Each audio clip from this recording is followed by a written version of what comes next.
Hello, lovely people. I welcome you once again to Bright and Clara's channel. Thank you all for clicking. This is episode 50 on the Kokrobite Project. Alright, so we are back at site. Work is progressing steadily.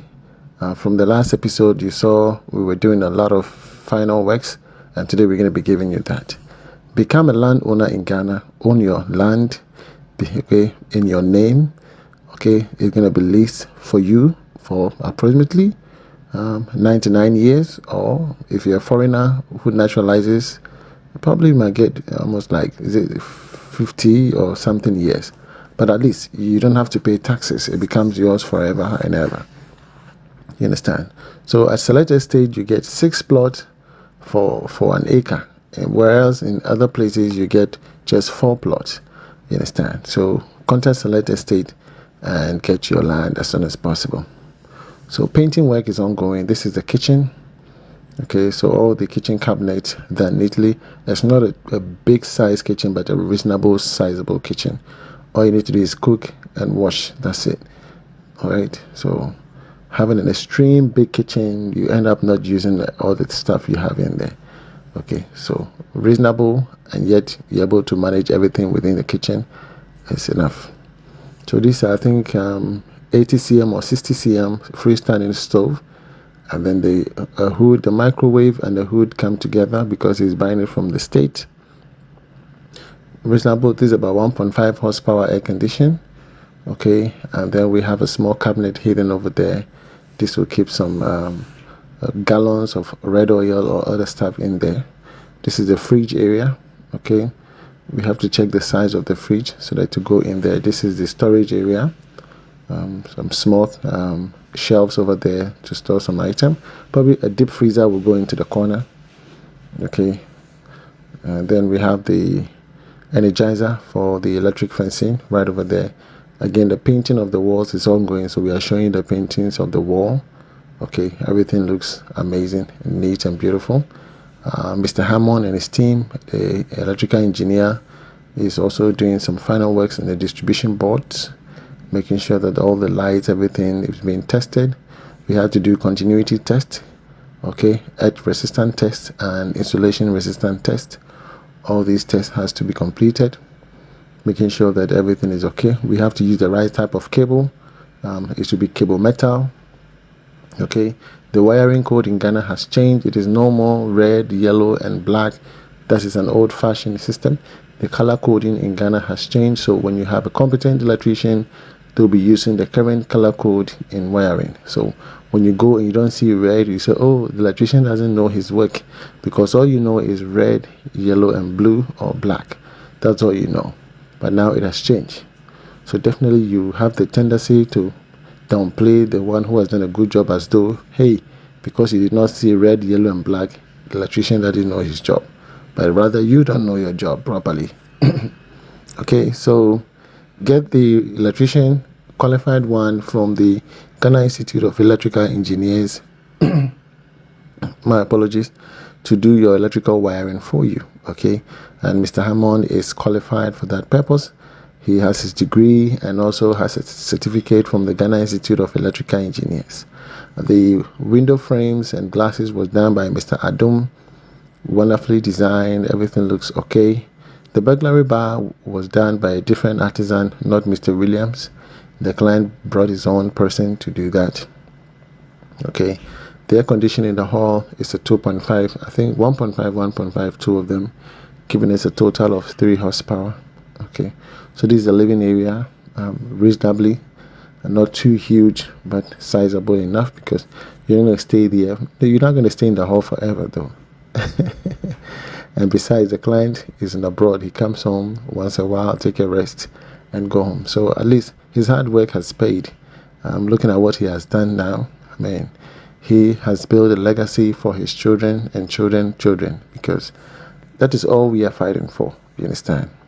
Living a legacy. If not, if we get our own money, we go spend our own money, we go enjoy and finish our own money. Our children to go and look for their own money.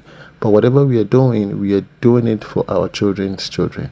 It's a generational wealth that we need to accumulate, and that is the best thing to do.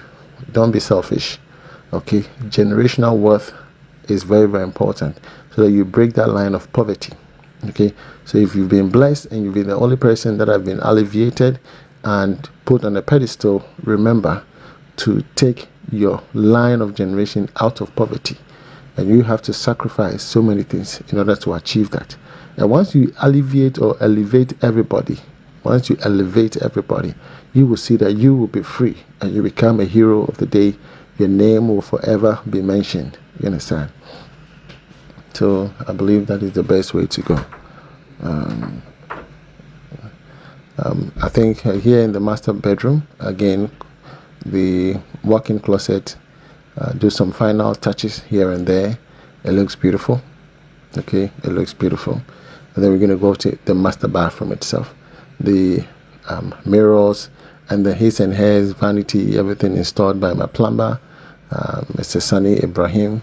Okay, it looks nice. As you can see, they have to put the nylon in most of the areas before they do the painting, so that they don't stain most of the item, especially with the shower cubicles and all of that.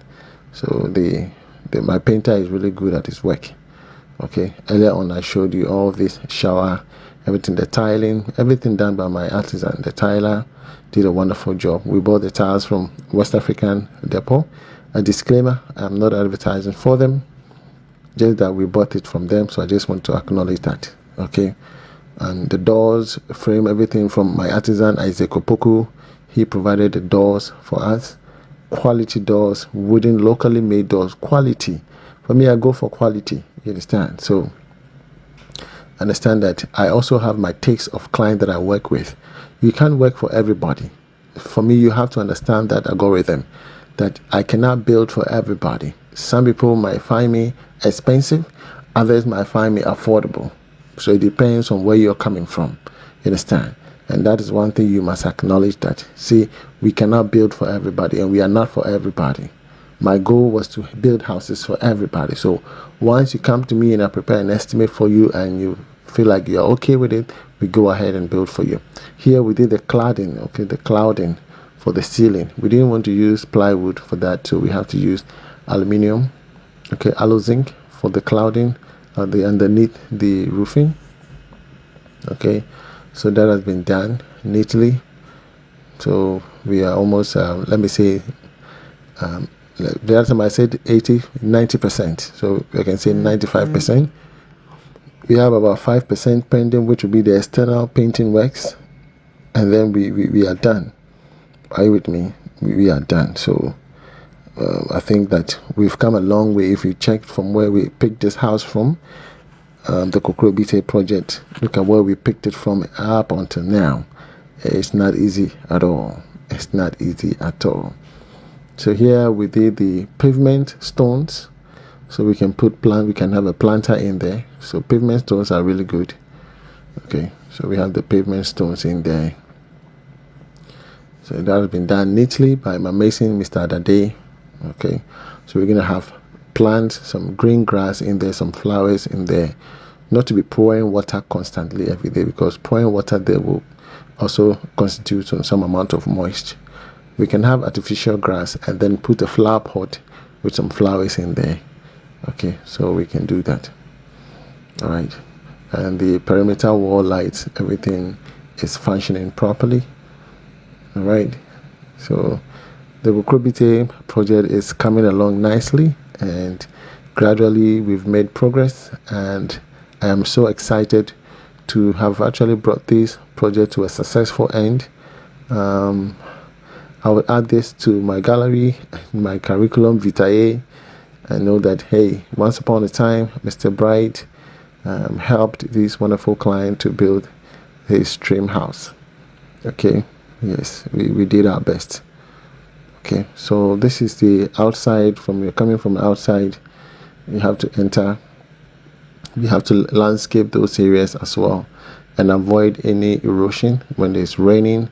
Water gushing from the top all the way down. I think he once our client arrives home, he probably might assess the area and then know what to do, if they have to do some laterite filling, put some stones here and there, and then make sure the water has a way of going so that it does not erode or cause another erosion. Take all these sand away from here. Okay, so here on the outside, the outside painting works is also taking place, and here we are going to look at the reverse osmosis. It has been completed. It took time for them to do all the installation, put everything together. So this tank will serve for the raw water. It will pump the water from the borehole to this tank, and then it will to process. Everything is automated, and then from here it will go to the overhead tank, as you can see, and then from the overhead tank it will distribute to the house. Okay, so it's just a reasonable process.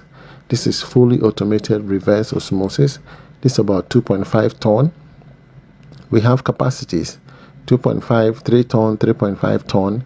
So depending on the parameters within the water, they will prepare that. So that's my cousin's number on the screen. His name is Jonathan Amoa, and he is specialized in that. Contact him and he will come and do your reverse osmosis and all of that. You can see the external here. This staircase area looks amazing. So this is the electrical room. Everything is in here. This is the automation device for the borehole pump. Okay, everything is automated. You can see the work of Mr. Frank Hammond. We do a wonderful job. If you love this video, give it a thumbs up, subscribe to the channel, put me on post notifications so that whenever I drop a video, you'll be the first to be notified. From me to you, a shalom. God bless you. I'm out.